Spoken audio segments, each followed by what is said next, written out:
How's everybody doing? Let's light up the darkness.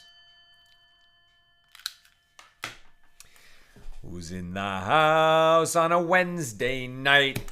And Thursday night is Hanukkah. Can't wait for tomorrow. During the day, I gotta make an errand run and get us some sufganiyot, also known as Jewish jelly donuts. I can't wait.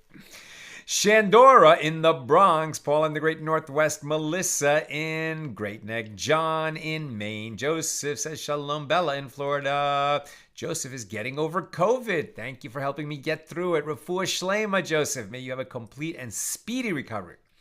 Sharon in Lebanon, New Jersey. Bill in mid-Missouri, taking a break from writing final papers. Karen in Northern California. Guy in Ohio. Charles in Omaha. Randy in Florida. David in Indiana. Joe in the Inland Empire. Marjorie says shalom. Ella says shalom. Chaim in Florida. Marie in Freeport. And Frank. And I forget where you were, Frank, but welcome. Great to have you all here. Tonight's episode of AT Daily, sponsored by Bernadetta Patron, in honor of Francesca and Dominic. I don't want to butcher it because it definitely sounds like I should be an Italian pronunciation. So I like Francesca Dominic. Trocoli, something like that. I don't speak Italian and I apologize for saying it wrong. But Bernadetta, thank you for enabling us to share more Torah with more people around the world. And may you and all your loved ones, including Francesca and Dominic, be showered in blessings. And we say Amen. Italian is a really nice sounding language. I like the sound of Italian. And French for that matter. I like lots of languages. I love Hebrew. Sorry to be rambling. Let's get to work. Okay. Our daf is Lamed Daled, page 34, here in Tractate Bava Kamma, the 21st volume of the Talmud. We're working our way through chapter 3 tonight, continuing our discussion of Mishnah number 10, which is an interesting Mishnah. What's going on here? So we know that when your ox causes damage to another person or to his property, if your ox is an innocuous ox, a tam, means it does not have a history of goring and then kicking, or not spitting, but kicking or ramming, kind of like offensive action by the ox that it's not doing for its pleasure, but rather because it wants to injure what it is goring or kicking. So if it doesn't have a history of doing that, so the owner of the ox is liable to pay half the damages of the injured party, and the injured party only has recourse to the belligerent ox itself, in this case an innocuous ox, but the ox that caused the damage. If the ox that causes the damage has a history of causing such damage, it's known as a muad. We're calling that, in this translation, a forewarned ox. Some call it a habitual gorer. So then, if it causes damage, the owner of the ox is liable to pay the full value of the damages of the injured party. And the injured party has recourse not only to the ox itself that caused the damage, but to other property of its owner, including his real property, his land, and if taking land, then the superior quality land in the possession of the owner of the ox. This Mishnah number 10 talks about, well, what happens if one ox injures another ox? And when we actually start to compare the values, what if the injuring ox is worth more? What if the injuring ox is worth less than the injured ox? If it's an innocuous ox, you're only entitled to half the damages. If it's a forewarned ox, full value. But what results when we actually put some numbers to the situation? So we continue this on 34a. And the sages taught, with regard to an innocuous ox worth 200 dinars, that gored another ox worth 200 dinars and injured it, reducing its value by 50 dinars. Okay, so we have two oxen that are worth the same amount of money, both 200 dinars. The injured ox, before it was gored, was worth the 200. After the goring, is worth only 150, right? Its value was reduced by 50. So presumably, if it was an innocuous ox, so its owner's on the hook for half the value of the damages, its value was reduced by 50 dinars, so you would think that the owner of the belligerent ox now needs to pay 25 dinars. But let's see what actually happens. Because there's another wrinkle to this equation. So again, we have an ox worth 200 dinars that gored another ox worth 200 dinars and injured it and reduced its value by 50 dinars. And the injured ox subsequently appreciated in value. And now its value stood at 400 dinars. But if the belligerent ox, the injuring ox, had not caused that injury, then when its value appreciated, it wouldn't be worth 400 dinars, it would be worth 800 dinars. So on the one hand, you could say at the time of the injury, the innocuous ox diminished the value of the injured ox by 50 dinars. But when we look at what happened later after the injury, and as we've seen, if we're going to go by Rabbi Yishmael as opposed to Rabbi Akiva says you could seize the injuring ox right now, sell it because the injured party has an ownership interest in the belligerent ox as soon as the injury happens. But that's the minority opinion. The law is according to Rabbi Yishmael.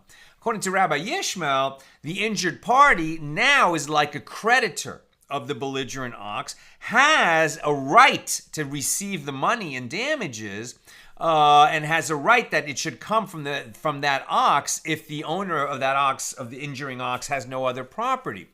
But until that gets litigated, right, some time will pass. And while that time is passing, the market could change.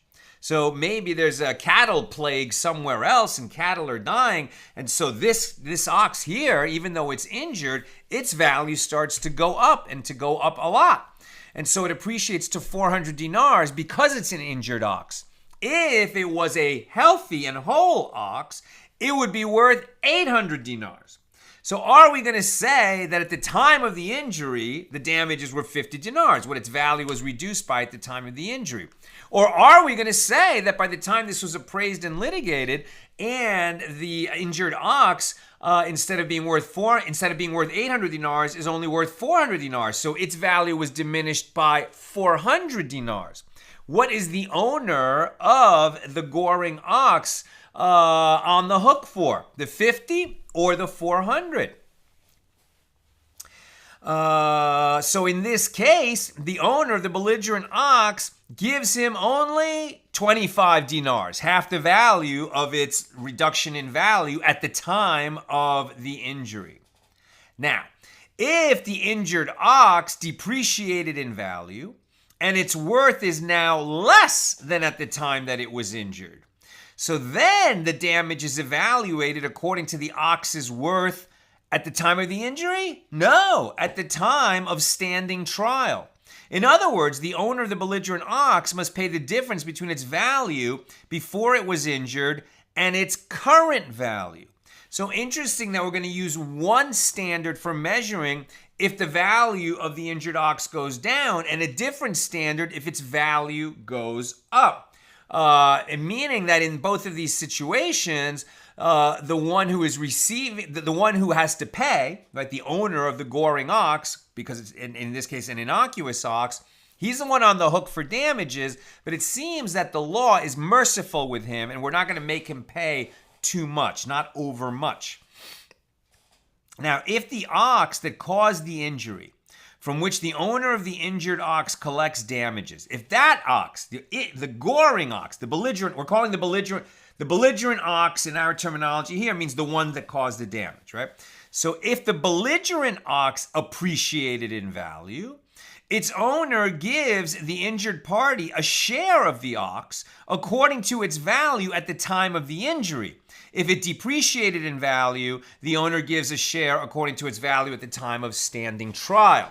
Right, so the value of the belligerent ox matters because since it's an innocuous ox, the injured party only has recourse to the animal itself, the belligerent ox itself, from which to get damages, right? Either by selling it or taking an ownership in it, an ownership share in it. But basically, he only has the value of that animal to look to. And maybe, the owner of that animal doesn't want to sell it. He has cash that he can use. But you understand that if the belligerent ox is only worth 100 dinars, and it gored what is it called, Kobe beef, right? Like one of those incredibly expensive cows from which they make like very expensive steak. And so let's say it's $100 animal that gored $1,000 animal, just to use round numbers. And then the damage that it cost, let's say the damage was $1,000 worth of damage, killed him. But it was an innocuous ox, so you're only on the hook, first of all, for half the damages, which would be $500, but the animal itself is only worth $100. And that's the most that the injured party can receive, is the value of the ox itself that caused the damage, because it was an innocuous ox. Now we're adding this wrinkle to it. Well, what if the values change from the time of the injury to the time of the trial? So the Gemara asks, the master said in the first clause of the second half of the Baraisa that if the ox that caused the damage appreciated in value, its owner gives the injured party a share according to the ox's value at the time of the injury. Right? That's the max that you can draw from. So in accordance with whose opinion is this ruling? It is apparently in accordance with the opinion of Rabbi Yishmael, who says that the injured party is considered a creditor of the owner of the belligerent ox. And it is money that he is claiming from him, as he has no share of actual ownership in the belligerent ox, as opposed to the view of Rabbi Akiva, who says that the injured party instantly has an ownership interest. He's not just a creditor of the owner of the belligerent ox, he's actually a partial owner of that ox. But we don't hold by Rabbi Akiva in this. Now, the Gemara states a difficulty with this explanation. Say that the latter clause of the second half of the Baraisa, which said, if the belligerent ox depreciated in value, the owner gives the injured party a share according to its value at the time of standing trial. Here we arrive at the opinion of Rabbi Akiva, who says that the owners of the two oxen are partners, i.e. the injured party has a share of ownership in the belligerent ox. Now, how can it be that the first clause is in accordance with Rabbi Yishmael's opinion, and the latter clause follows the opinion of Rabbi Akiva? And the Gemara answers, no, you misunderstood. It is all in accordance with the opinion of Rabbi Akiva, that they are partners. And here, in the case where the belligerent ox appreciated in value, we are dealing with a case where the reason it appreciated is that its owner fattened it. It's not that the market went up. It's that the owner fattened the ox. He invested in the ox. He added to its value by feeding it a lot of rich food. Should the injured party, the owner of the injured ox, have a share in the increase in value of the belligerent ox, where that increase is not a change in the market, but rather that the owner of that ox invested in it, right? No, why should he partake in that? He only has a right to be made whole, or if an innocuous ox gored him, to be made half whole, according to what he lost at the time of the goring. Not to participate in the increase of value of the belligerent ox just because he has a right to get damages from the belligerent ox.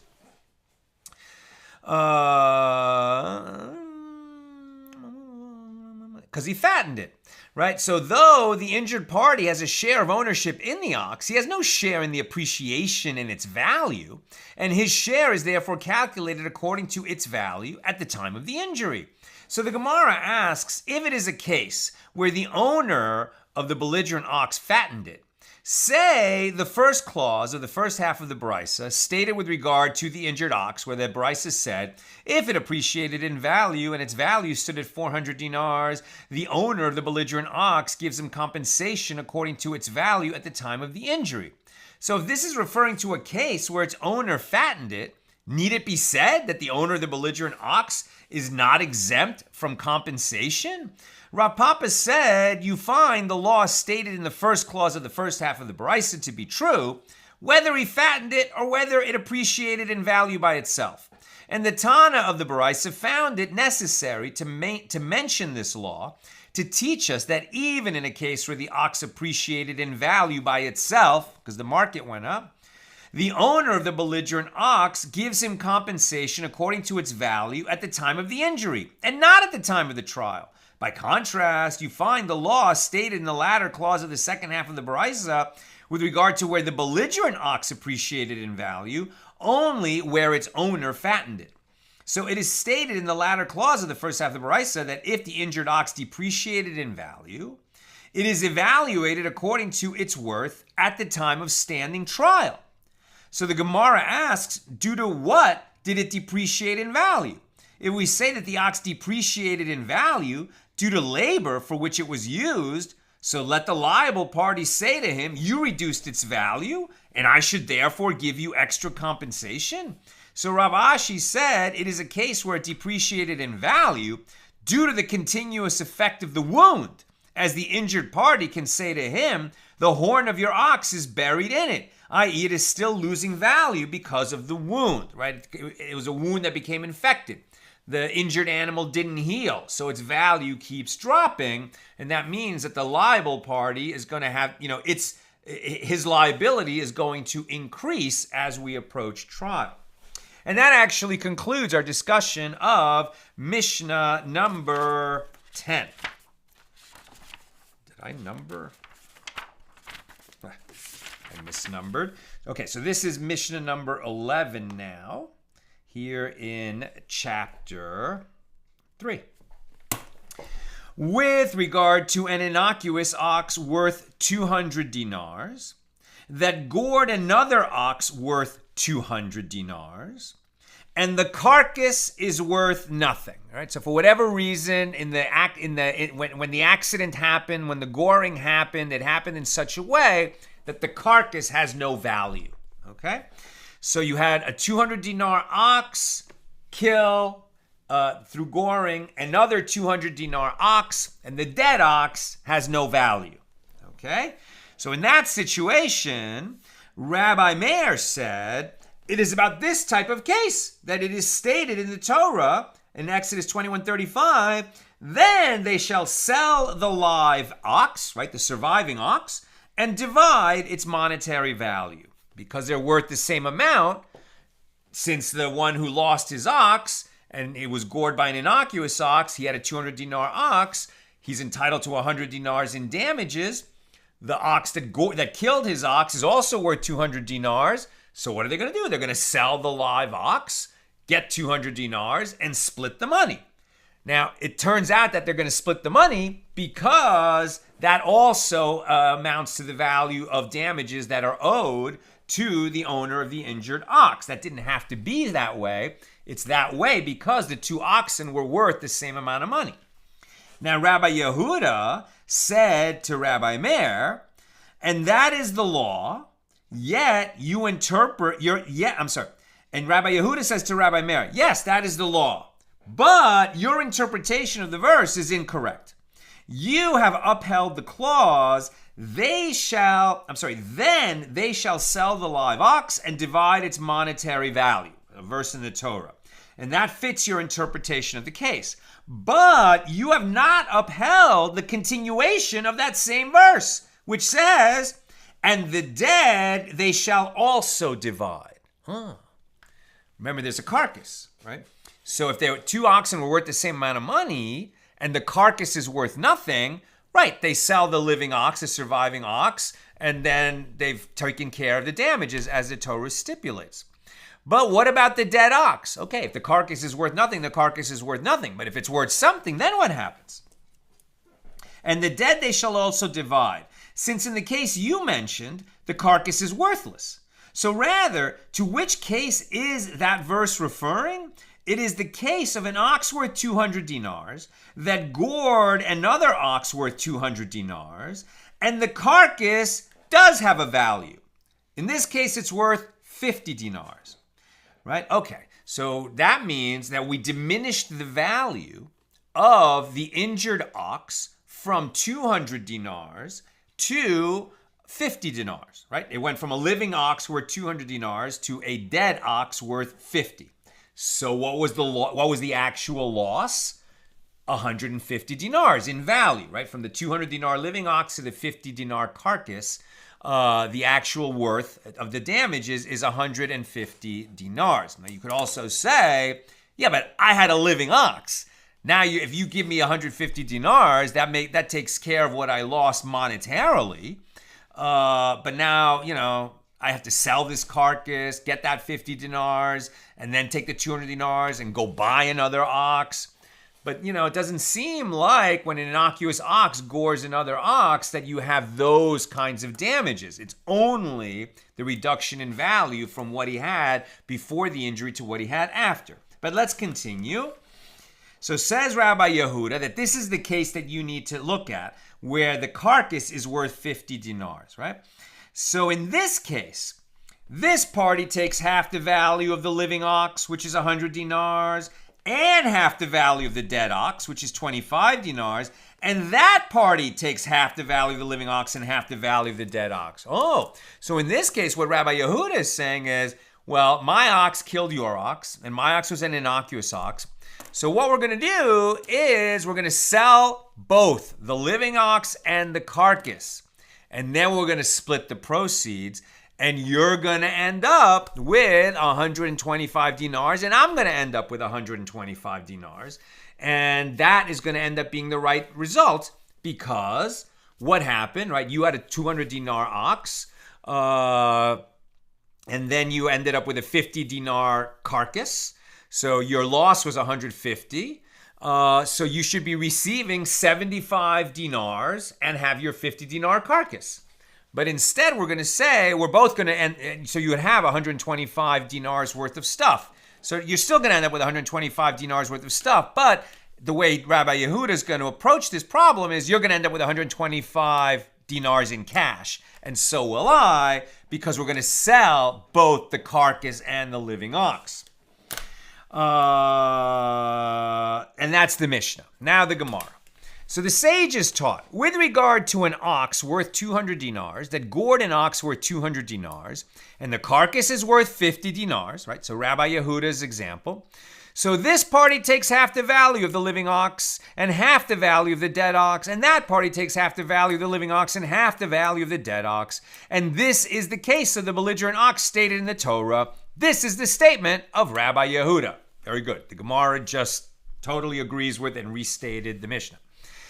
Rabbi Meir says, no, this is not the case of the ox stated in the Torah. Rather, it is the case of an ox worth 200 dinars that gored an ox worth 200 dinars and the carcass is worth nothing. That was the first clause of our Mishnah. And it is about this case that it is stated in the verse, then they shall sell the live ox and divide its monetary value. So rather, how do I realize the meaning of, and the dead they shall also divide? Right? Because it said that they shall also divide the dead. So Rabbi Meir, in his example, the carcass is worth nothing. So how are you going to account for that continuation of the Torah verse where it says not only what they shall divide the surviving ox, they shall also divide the dead? What does that mean? So according to Rabbi Meir, this clause means that the diminished value of the dead ox that was diminished by its death is compensated for by dividing the value of the live ox between the two parties, while its owner does not receive a share in the carcass of the dead ox. So the Gemara asks, now both Rabbi Meir and Rabbi Yehuda hold that in the case described by Rabbi Yehuda, where the carcass is worth 50, that this party takes 125 and that party takes 125.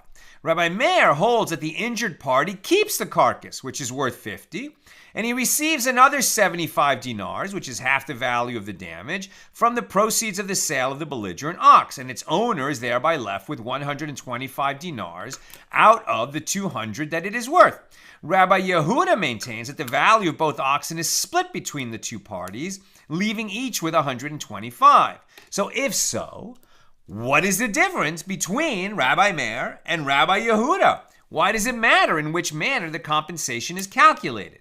So Rava said there is a practical difference between them with regard to the diminishing value of the carcass. If the carcass depreciates in value between the time of the ox's death and the time that it is sold, so Rabbi Meir holds that the diminishing value of the carcass is sustained by the injured party. The one liable for the damage is not responsible for any depreciation in value that occurs after the loss caused by the attack.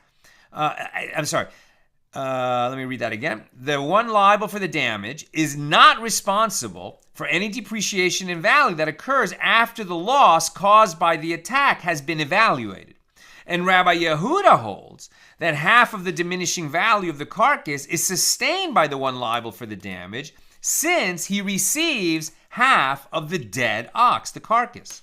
So Abaye said to Rabbah, if so, we have found, according to Rabbi Yehuda, a case where the law with regard to an innocuous ox that causes damage is more stringent than with regard to a forewarned ox. Since according to all opinions, in a case where a forewarned ox, a muad ox, kills another ox, the carcass belongs exclusively to the injured party, and he sustains any subsequent decrease in its value. Now, would it make sense that the law is somehow more stringent when an innocuous ox causes harm than when a muad, a forewarned habitual goring ox, causes the damage? And I would say, yeah, that makes sense, because when the forewarned ox causes damage, the injured party is going to get more money, right, his complete damages, and he has recourse to other property owned by the owner of the belligerent ox. Whereas when it's an innocuous ox, the only recourse that the owner of the injured ox has is to the value of the belligerent ox itself. So if that's all he has what to get from, you could make the case that the law should be more stringent to make sure he gets what he can from that belligerent ox. And if you would say, now we're on 34b, and if you would say that indeed Rabbi Yehuda holds that the law with regard to an innocuous ox is more stringent than with regard to a forewarned ox, as we learned in a Mishna that Rabbi Yehuda says, if a Baali did not safeguard an ox properly, right, somebody who was paid to watch the ox, if a Baali did not safeguard an ox properly and it escaped and caused damage, so if it was an innocuous ox, he, the Baali, is liable. And if it was a forewarned ox, he is exempt. Now that Mishnah cannot serve as proof for the issue under discussion here. Say that you heard Rabbi Yehuda express this opinion that the law with regard to an innocuous ox is more stringent with regard to the laws of safeguarding, as verses are written in the Torah from which that law is derived. But with regard to compensation, did you ever hear Rabbi Yehuda express his opinion that the law of the innocuous ox would be more stringent than of the forewarned ox? On the contrary, but isn't it taught in a baraisa that Rabbi Yehuda says one might have thought that in the case of an ox worth 100 dinars, that gored an ox worth 20 dinars, and the carcass is worth 4 dinars, that the law is that this party takes half the living ox and half the dead ox, and that party takes half the living ox and half the dead ox. Accordingly, the injured party receives 52 dinars in value, which is much more than his ox was worth before it was killed. Right? It's not that because your ox was killed, in other words, if the Kobe beef ox killed, the scrawny ox from Joseph's dream, so the guy who owned the scrawny cow, okay, it got killed. Maybe, he sustained a loss of $100. The Kobe beef ox is worth $1,000. Are we going to say that they're not going to sell sell the living ox and split its value? Why should the guy who, scrawny cow got killed, okay, he's got to be compensated for that, but he's not going to have a windfall because his cow got killed. So instead, so you might have thought that, but instead, continues Rabbi Yehuda, you should say, for what purpose is the case of a forewarned ox singled out by the law? It is to render it more stringent than the case of an innocuous ox. Is it to render it more stringent than the case of an innocuous ox, or to render it more lenient? Clearly, you must say that it is to render it more stringent. And therefore, if in the case of a forewarned ox, its owner pays only the value of what he damaged and no more, in the case of an innocuous ox, which is more lenient, all the more so.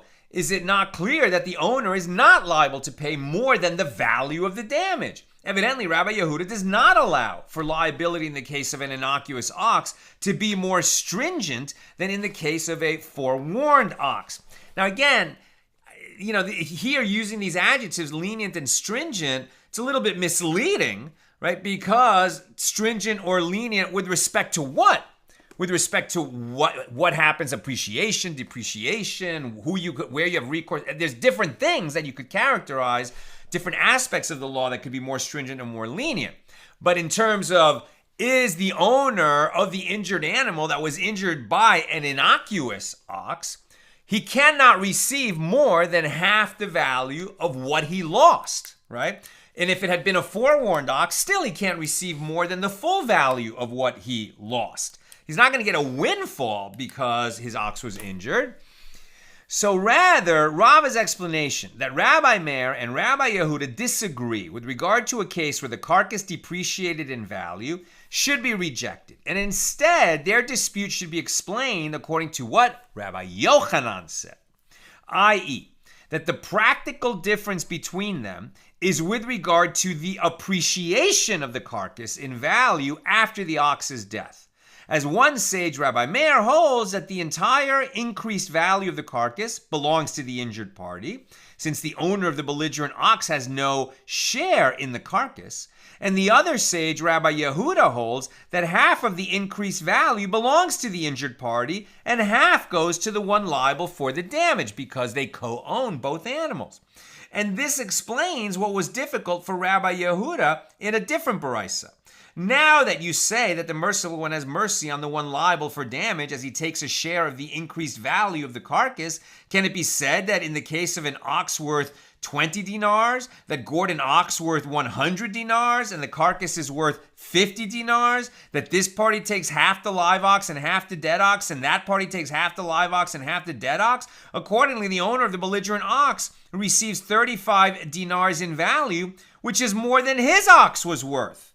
He's not going to get a windfall because his ox injured somebody else's ox. Rather, you should say, where do we find a case where the one liable for damage gains from the damage, comparable to this case where the owner of the belligerent ox gains, receiving more than the value of his ox?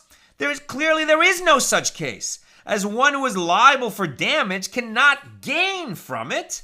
And in addition, it says, he shall pay in Exodus 21:36, indicating that the owner of the belligerent ox pays, and the owner does not take more than the amount that his animal is worth at the time of the damage.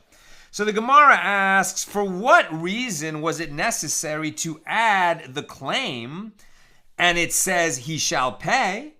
And the Gemara answers, lest you say that this matter, that the one liable for damage does not gain, applies specifically where there is a loss sustained by the injured party, as in this case, where the decrease in the ox's value is 50 dinars, and if the carcass is shared by the liable party, the injured party receives only 35 dinars, thereby sustaining loss. But in a case where there is no loss sustained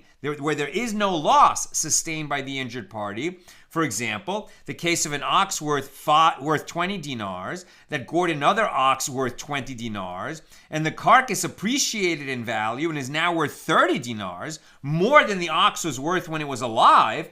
In this case, the one liable for damage also takes a share of the increased value, since the injured party ends up not having sustained any financial loss, as he receives a share of the 10 dinars in the belligerent ox and another 15 in the carcass, gaining 5 dinars over the value of his ox before the injury.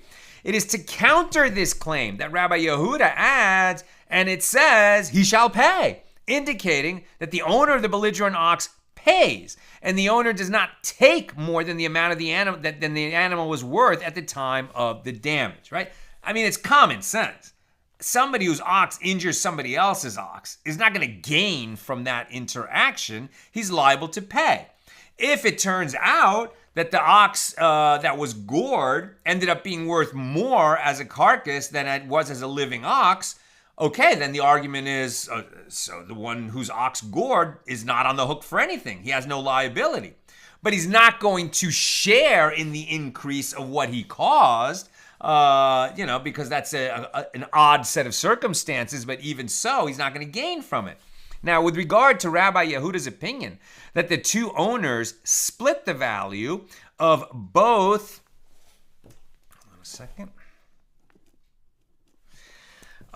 So with regard to Rabbi Yehuda's opinion that the two owners split the value of both the belligerent ox and the dead ox between them, Rav Acha bar Tachalifa said to Rava, if so, we find that according to Rabbi Yehuda, when an innocuous ox gores an ox that is worth less than it, its owner pays more than half the damage. But the Torah stated, then they shall sell the live ox and divide its monetary value. So Rava answered him, Rabbi Yehuda also holds that only the diminished value of the dead ox that was diminished by its death is compensated for by dividing the live ox between the two parties. The liable party never pays more than half the actual damage that was sustained by the owner of the injured ox. And the Gemara asks, from where does Rabbi Yehuda derive this law? Is it from the verse, and the carcass they shall also divide? From which Rabbi Meir derived it? But didn't Rabbi Yehuda already derive from this verse that this party takes the value of half the live ox and half the dead ox, and that party takes the value of half the live ox and half the dead ox? And the Gemara answers, if so, if that is the only law indicated by this clause, let the verse simply write, and the carcass they shall divide. What is the reason that the word also is included in that verse? It is added so that one may conclude two conclusions from that clause, that the carcass is also divided between the two parties, and that the liable party is never required to pay more than half the damage. And that concludes our discussion of Mishnah number 11. Now we're going to read Mishnah number 12, and then we're going to finish for today. So if you've got questions or comments, please get them in now. Mishnah number 12. There are cases where one is liable for an act of damage caused by his ox, but exempt from liability for the same action if he performed it himself. Right? In other words, if he with his fist or with a sword caused the damage himself. Conversely, there are also cases where one is exempt from liability for the action of his ox, but would be liable for his own action when it has the same result. How so? If his ox caused a person humiliation, so its owner is exempt from paying compensation. But if a person humiliated another person, then he is liable. Similarly, if his ox blinded the eye of his slave or knocked out his slave's tooth, he is exempt from having to emancipate the slave for this mutilation. But if he himself blinded his slave's eye or knocked out his tooth, then he would be liable to emancipate the slave, as stated in the Torah, Exodus 21, verse 26. By contrast, if his ox injured the owner's father or his mother, he is liable to pay damages. But if he himself injured his father or his mother, he is exempt from paying compensation. You're exempt from paying compensation if you injure your mother or your father? Do you know why? Coming back. Similarly, if his ox set fire to a haystack on Shabbos, he is liable to pay damages. But if he himself kindled a fire in a haystack on Shabbos, he is exempt from paying damages. Now, this is for the same reason that he would be exempt from damages, liability to pay damages, if he injured his mother or his father. Like if he punched his father in the face and broke his father's jaw, right? If I broke your jaw, I would owe you money. If I broke my father's jaw, I don't owe him money? That's correct. But do you remember the reason why? It's for the same reason that if my ox kindles a fire on a haystack, I'm going to be liable for the damages. But if I kindle that fire, and these things happen on Shabbos, then I am not liable to pay for damages. And in both cases, the reason I'm not liable to pay damages is because I am liable to receive the death penalty. Right? If you punch your father in the face, that's a death penalty offense. And likewise, if you desecrate Shabbos, that's a death penalty offense. Now, was the death penalty ever handed out for those actions? Probably not, because you would have to be warned that if you do that, you're going to be liable to the death penalty, and then you immediately do it, and witnesses saw both the warning and the act, right, etc. And then, they did not hand that, rabbinic courts, the Sanhedrin, did not hand out death penalties very often. If a court convicted somebody and handed out the death penalty once in 70 years, that was considered a murderous court, as we will learn in Tractate Sanhedrin. And that concludes our page for today. Tomorrow we'll pick it up at the bottom of 34b with the Gemara on Mishna number 12 that we just read. Okay, let's take a few questions. Joe, the discussion about the value of the ox is reminiscent of an auto accident where the car is totaled. You get your payout, and your next car is your problem. Here, the payout for the dead ox may not be enough for a new ox, and getting a new one is your problem, right? I guess at least according to Rabbi Meir, according to Rabbi Yehuda, it seems that together they sell both oxen and then get the money. But after that, you're on your own to replace your ox. So very good. So Sharon, I guess replacement value is not considered. What if the person who lost the ox relied on that one ox for his livelihood and he lost it through no fault of his own? Right, now that's the case, right? That's where you really want to ask. And what's the situation? It seems like the Torah is providing, where your animal injures another person's animal, at least in the innocuous ox, where all you're entitled to is your loss, actual damages. Whereas, if one person hurts another through his direct force, then you have those 4 types of indemnity and possibly humiliation as well, where you do have the pain and suffering, loss of livelihood, medical bills, etc. But it seems that for my ox injuring your ox, you don't get those additional damages. Now, there may be other, sort of legal devices for achieving that kind of equity that we might be looking for, but we don't get it just from the direct law of damages of the ox who gores, right? There may be others, as we've seen, if my property causes damage to you, whether it's an animal or something else, there's other forms of damages, but we're not considering that yet. Right now, we're just talking about how to measure actual damages. In terms of these other kinds of sort of derivative damages, which can be greater even than the damages themselves, we haven't really got into that discussion yet. And finally, Joseph, in all these cases, there's an underlying question that I've had, says Joseph, does it matter if the animal escaped without the owner knowing, and would he still be liable? I mean, it seems like, it's your responsibility, right? It's on you to safeguard your animal. So, it might be through no fault of your own, circumstances beyond your control, but it does seem like if it's your ox, right? So even though it wasn't your fault, you did everything right, but it was your ox. And if it was an innocuous ox and damaged somebody else's ox, you're on the hook for half the damages. But it seems like perhaps not more than that, right? We haven't talked about these other kinds of damages, but I don't think we have made a case where you get those other kinds of damages. And if it's a forewarned ox, then there's more damages, at least the full value. Now, what if, and remember that a dog biting is the same as an ox goring. So if, I have a pit bull and I say, sick 'em, right? And I order my pit bull to attack you, that would seem like a different case than, my dog gets excited and attacks, but I didn't incite it to do that. I failed to safeguard it. But, it seems like a very different case if I intentionally unleash my animal on you. But, we have a long journey to go yet in Bava Kamma. So perhaps we'll understand that better as we proceed. That's what I've got for us tonight. With God's help, we'll be together again tomorrow, Thursday, at the regular